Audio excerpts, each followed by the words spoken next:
In the last lecture, we have discussed about two important data structure, that is vector and data frame. In this lecture, I'll be discussing about the another four data structures, that is list, matrices, vector and array.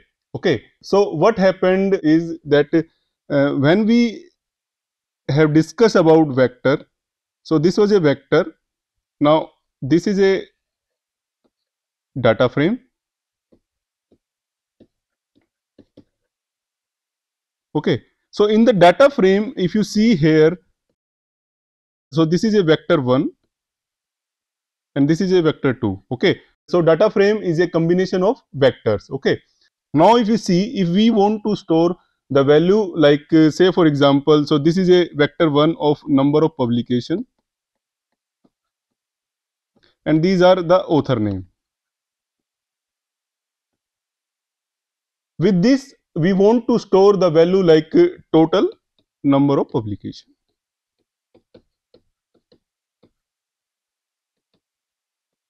So say for example, these are the number of publications are there and these are the author name are there and total number of publications, say for example 131. If we want to store this kind of data, we have to use another data structure that is known as list. Okay, so we'll see a practical example in R what exactly we get the error and then we come up that why we need exactly list. Okay, so let us assume that this is a vector researcher. Okay, so I have this vector.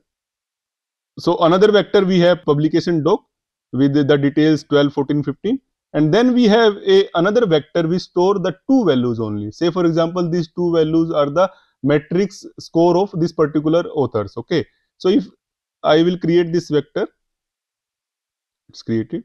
So now if I create a data frame of these three vector, let us see what happen. So if I run this, so this is a command to create a data frame and these are the three different vectors are there. So if I run this,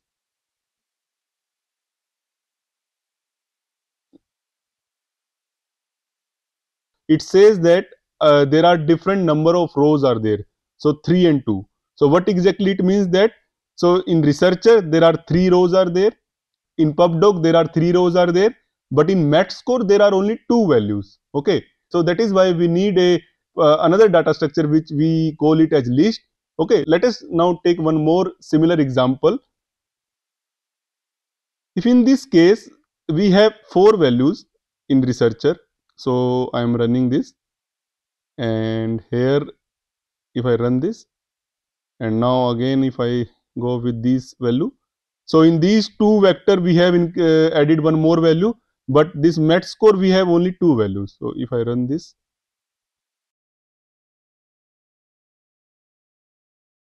now if I create a data frame, it is created. Okay, so what happened here is, so in the earlier example when we were creating the data frame with the 3 values in the 2 of the vector and 2 values in another vector, the data frame was not created. Okay, but here the data frame is created. So what exactly did here, so we'll see the example here.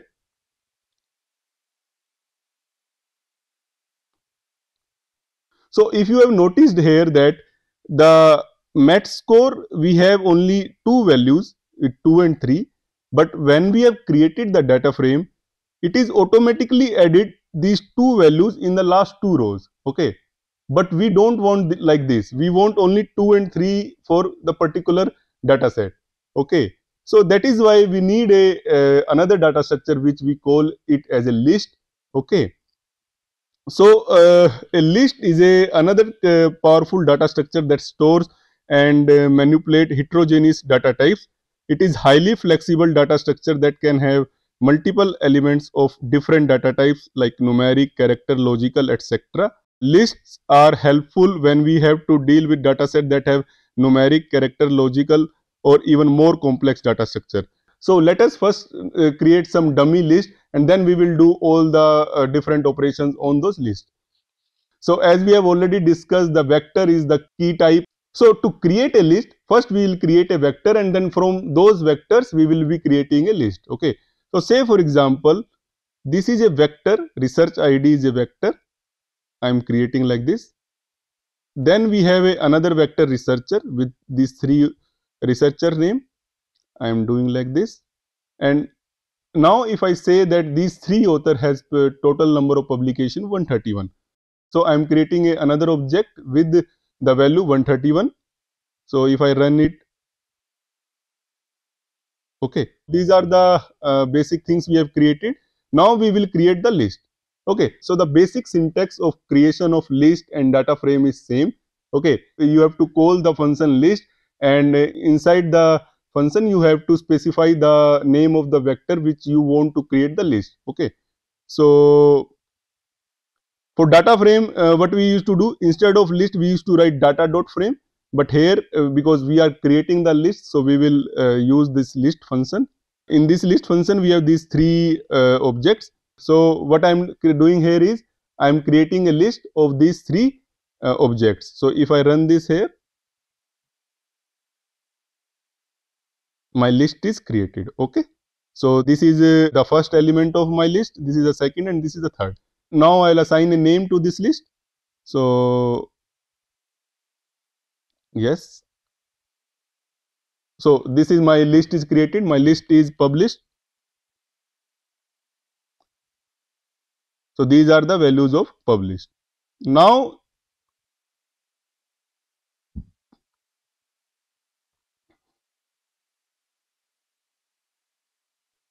we will see the names of each elements of a list. Okay, so if we have to see the names of each of the list, we will use this names function, and if I run this, null. So if you remember when we were creating the data frame, so as soon as we call the function data dot frame and we give the vector's name, so it automatically assign the column name also from taking the vector name.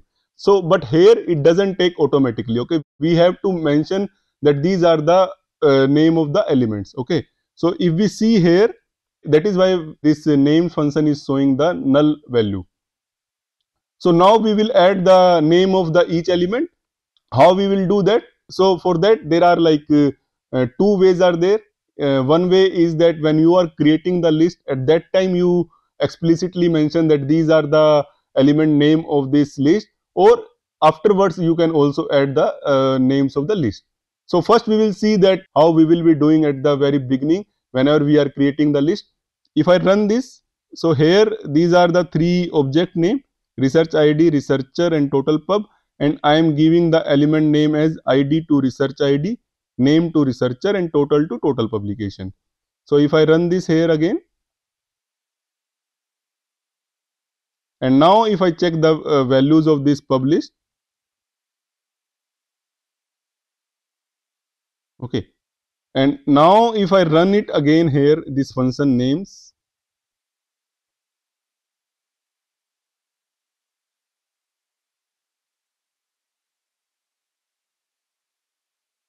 it's showing that these are the three element names are there, but earlier it was showing null. Okay, so whenever you are creating a list, you have to remember that you must mention the names of the each element. Okay, now let us assume that you forget to declare the element name in the starting. We can add later on also. Okay, so how we will add those names? We will be using the name function again, and in the name function we will be saying that these are the three element name you assign. Okay, so here instead of the same name, I am taking different name. Say for example, I say it as id idoc. Then instead of name, I say it as researcher, and then in the total I say that tot POV. Okay, if I do like this,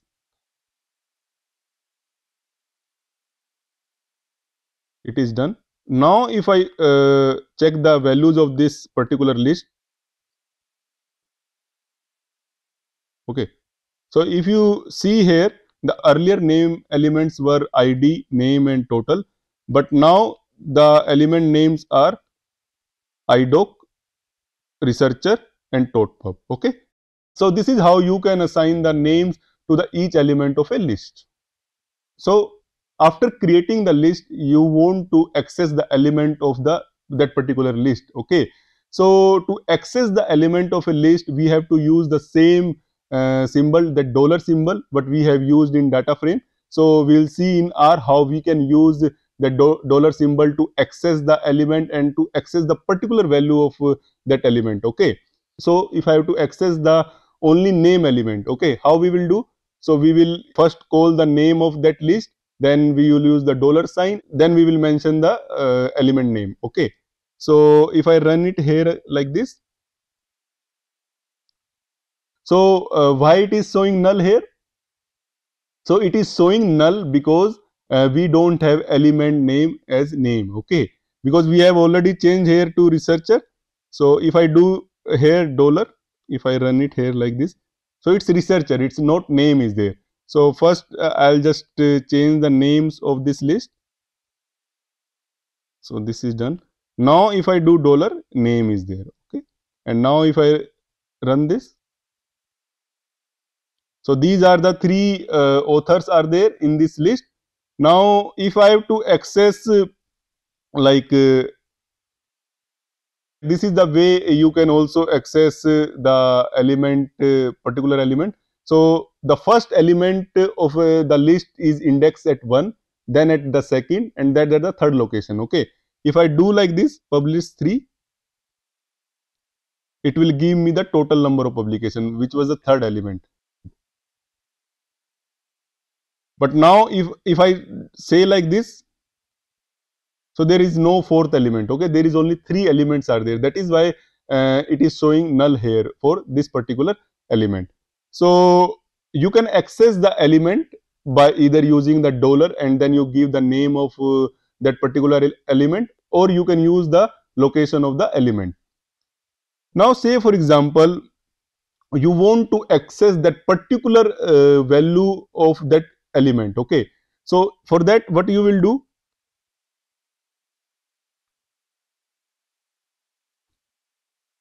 Dollar, like say for example you want to access the particular value, like in the name element you want to access only Mohit. Okay, so what you will do? You will do like this, and if you do like this Mohit is retrieved. Okay, accessing the element in the each list will be very helpful during the analysis.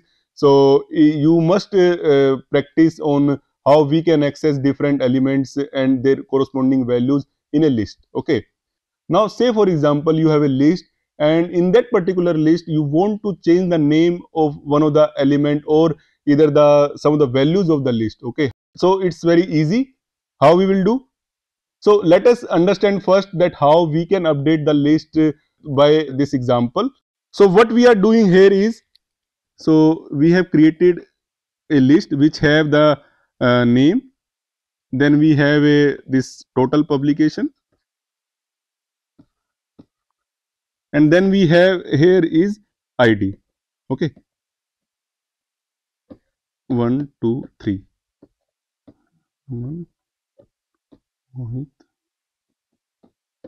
Okay, see these are 131. Instead of locase you want to add another value, what you will do? You will just remove this and you will, like say for example you will add Tarun. Okay, so in the same way we can do in R also. So modifying a list in the R is very straightforward. So to modify or to update the value in particular element of a list, you have to first mention the location where you want to change the value of that element. For this particular example, we are changing the value of name element, and at third location instead of locase we want to replace this by Tarun. So if I run this like this, and now if I see this name element, so this Tarun is there. Earlier if you see here, earlier locase was there, so now it is updated. Now if you want to add the more value to the element, so how you will do? The same way as we have updated the value in the element. Say for example we want to add at the 5th location, so we will run this, and if I do like this, and now if I see the value of this,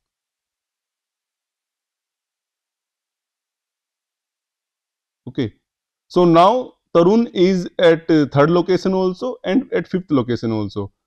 if you have noticed that it automatically assigned NA at the fourth location. So why it is added NA values here? Because we haven't declared the fourth location value. Okay, so our earlier list have only 3 values in this particular element, and then we have added directly at the fifth location. We have ignored the fourth location, so that is why it automatically added the NA here. So list is such a kind of flexible data structure where you can store the data frame and the vector in the same list. So let us now see how we will be creating the list where we will be storing the data frame and a vector. So this is our data frame we have already created. So if I do like this, so our list is created and I'll assign a name to this. And if I run this, so now my new list is having a data set, and in that particular data set it is also having the total publication also. Okay, so this is a dummy data set. Okay, so this is how we can store the data frame and a vector or another object in that particular list. Okay, until now we have discussed a single list only. Okay, but we can store the multiple list also. Okay, in the same list. How we will do that? Now say for example we have a this particular list of institutional publication. So I am creating these 3 objects. So if I run this is a list 1. So list 1 is created, and now I have a data of the another institution, and I'll create these 3 objects, and I'll create a another list.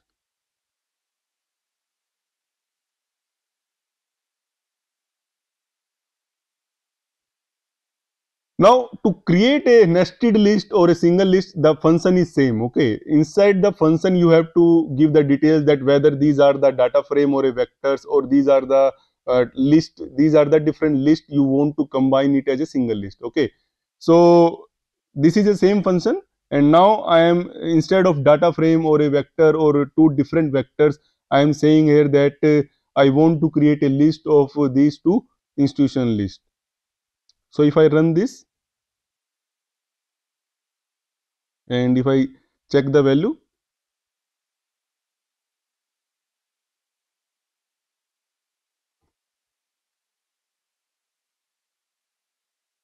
so now I have a single list which have 2 more lists inside it. So one is this list and the another is this list. Okay, so this kind of complex list we won't be using during the course, but it is very helpful in knowing that how a multiple list can also be stored in that list. Okay, so this is about the list. So now we will discuss the another data structure, that is a matrix. So matrix is a 2-dimensional data structure in R. It look like a data frame. So however, there is a difference between a matrix and data frame.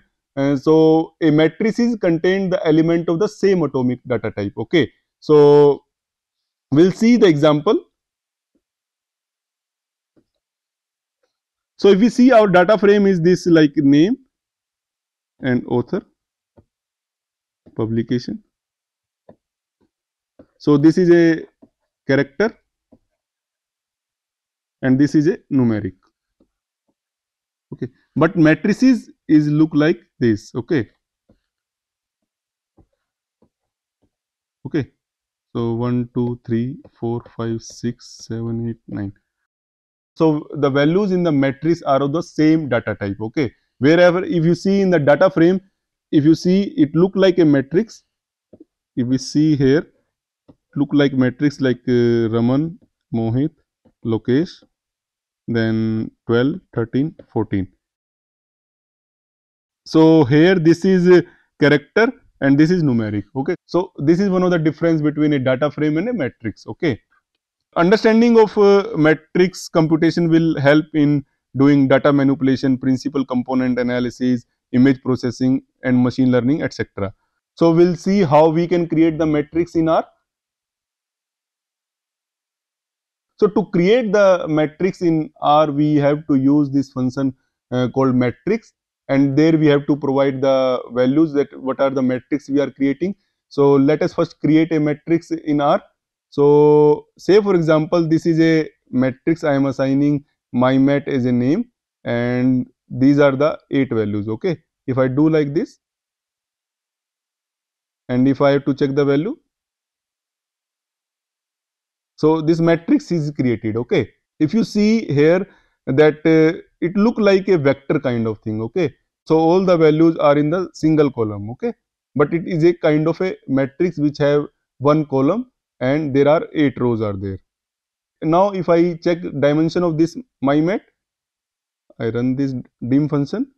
So it's showing 8 1. So 8 is the number of row and 1 is the number of column. Okay, so this particular matrix is like a kind of a vector which have 8 observations. Okay, now if I check like the number of rows, the way we have checked for the data frame, so there are number of rows are 8, and the similar way we can check for column also.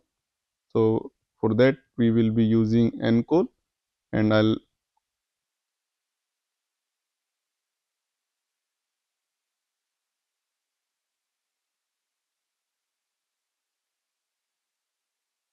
so 1. So the number of rows are 8 and number of columns are 1. Now you want to create a matrix, but you want to specify the number of row and number of column also. Okay, so you can explicitly mention when you are creating the matrix that these are the number of rows should be there and these should be the number of column. Okay, so in take the example here that in matrix 1 to 8 are the values and the number of rows are 4 and number of columns are 2. Okay, if I run this and I assign this value here to this my mat.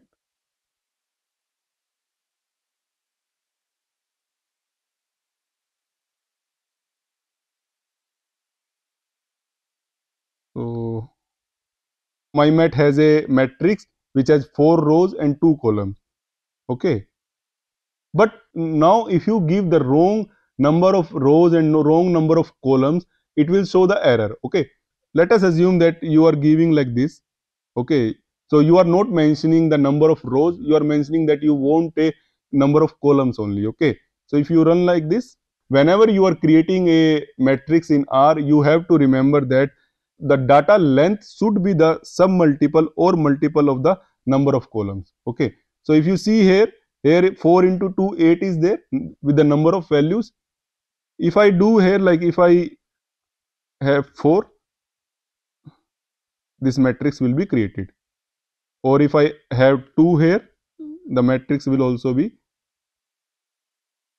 created, or if I have 8, matrix will be created, or if I have 1, matrix will be created. But if I have value 7, this matrix will not be created. The same way if we do for rows, if I do like this, it won't be created, but as soon as you are doing like this, so here whenever you are creating a matrix, you have to remember that data length should be the multiple or some multiple of the number of rows or the number of columns. Okay, as we have seen in the list that we have to declare the names of the each element of the list. In the similar way, we can define the names of the rows and columns in the matrix also. So say for example, our my mat is already created. So if I run this, so this is our matrix. So there are no names are there. Okay, so what we can do is like whenever you have a data set and you can name it by using this function row names. So first we will check whether we have any row names to our matrix. So how we will do, we will use this row names, and if I put my mat and if I check the value, there is null. Okay, similarly if I do for columns and if I run this,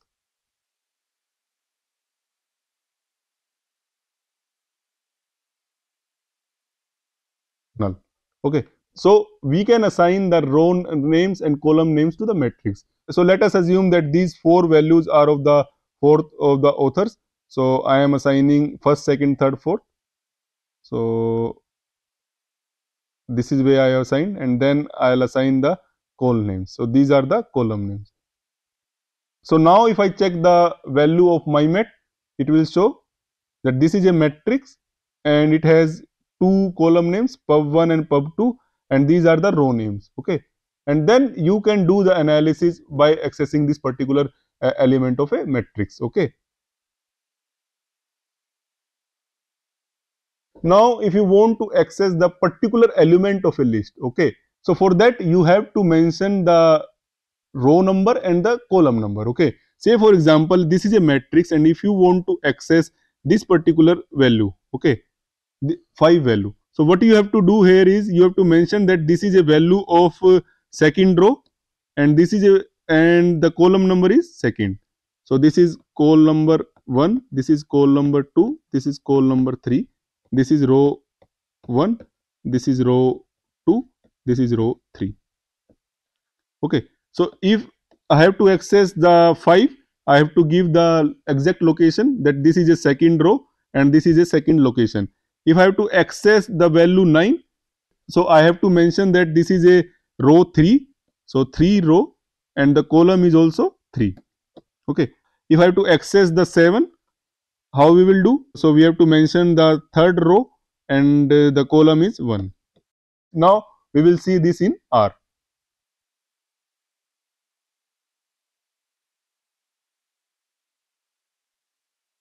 So if I do like this, my mat, so this 6 is coming. So 6 is second row and second column. So this is the value. Okay, so this 6 is value. Or if I have to access the 8, what we have to do is my,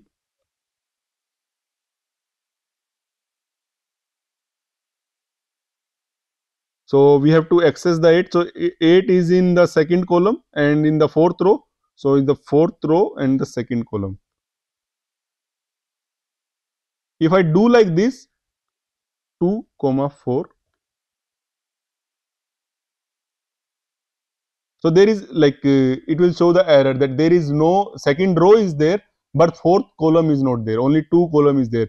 Whenever you are accessing the particular value in the matrix, you must see how many number of rows you have, how many columns you have, and then where that particular value is located. Okay, also the format is that first you have to give the location of row, then you have to give the location of the column. If you reverse it, it will give the another value. Okay, like say for example, if I do like this, first row, second column.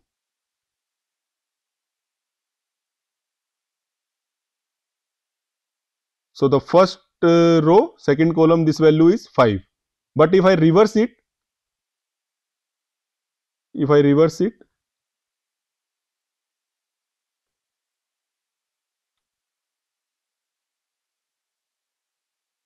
so this value is 2. So what it means is the second row, first column. So this is why you have to be very careful whenever you are accessing the element in a matrix. Okay. Now say for example you want to access the whole of the that particular row. Okay. So how you will do? So this particular row is accessed. Okay. So it gives the values of second row in all the columns. And similar way, if you have to access the column, you can do like this. So you are not mentioning the row number, you want all rows and the second column. If I run this, so this is the second column. Okay, 5 6 7 8. We'll say 5 6 7 8.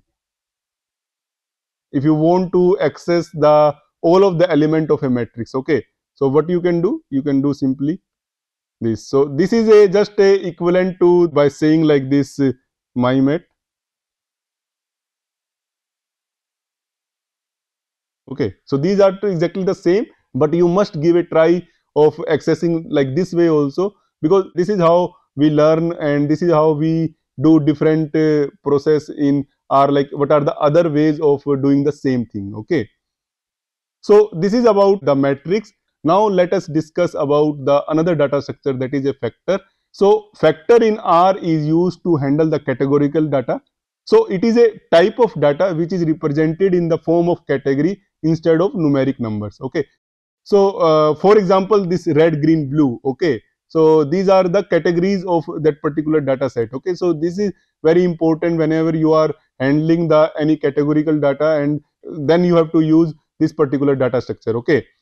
So during this whole course, we will be handling many of the categorical variables like the type of open access model. For example, green open access, diamond open access, then hybrid open access. So these are kind of a categories. Another example is like the document type publication, article, review, note, or editorial. So these are some of the kind of categorical data what we will be using in our analysis. Okay. So to create a factor in R, you have to use this factor function. Like we to create a data frame, we use data dot frame. To create a this list, we use this list function. Then to create a matrix, we use the matrix function. And the similar way to create a factor, we will be using the factor function. So if I do like this,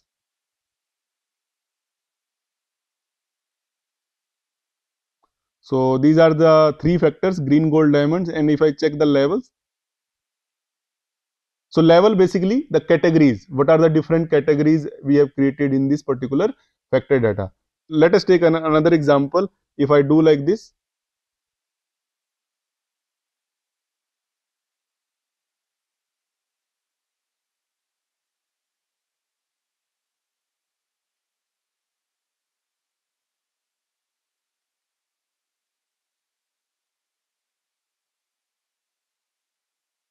and now if I check the levels of this,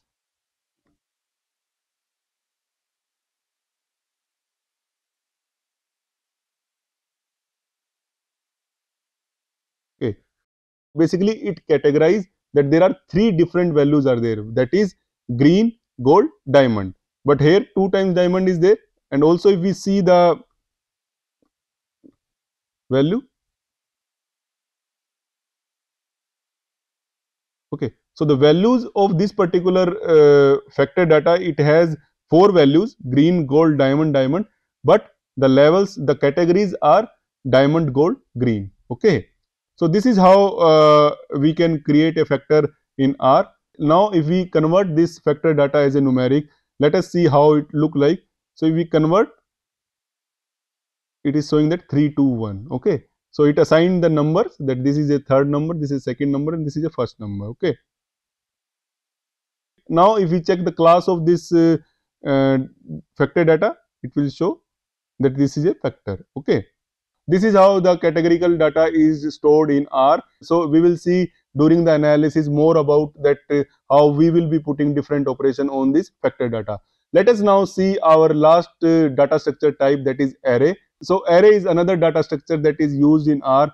If you remember that vector, okay, vector is a kind of a array which have the one dimensional. Then if you see matrices, matrices is a kind of a array which has a two dimensional. So array is a kind of data structure that have multiple dimension. Okay, so whenever you have to create a array, you have to mention the dimension, that these are the number of dimension this array has. Okay, so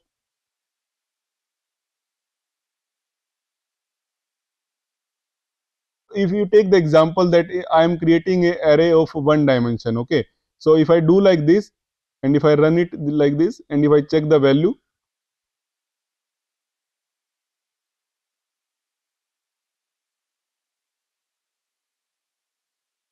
so it's a kind of the way we have created a vector. Okay, so it's kind of a array of one dimension. Now similar way, if we create a array of two dimension,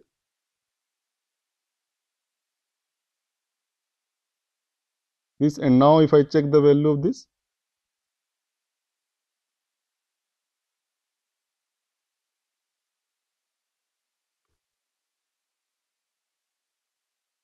if you remember like when we have created the matrix, it is the same kind of example. This is also an array of two dimension. if we want to create a array of 3 dimension, okay, so we can create like this. So if I run this, and now if I check the value,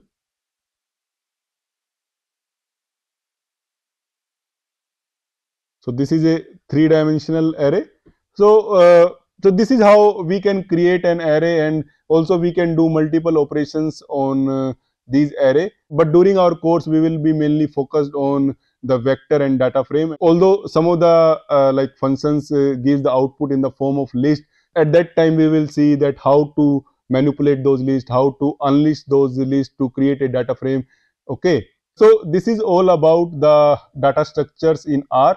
So in the previous lecture, I have discussed about the two of the data structure, that is vector and data frame. And in this particular lecture, I have discussed about the other four data structure, that is list, then matrices, vector and array.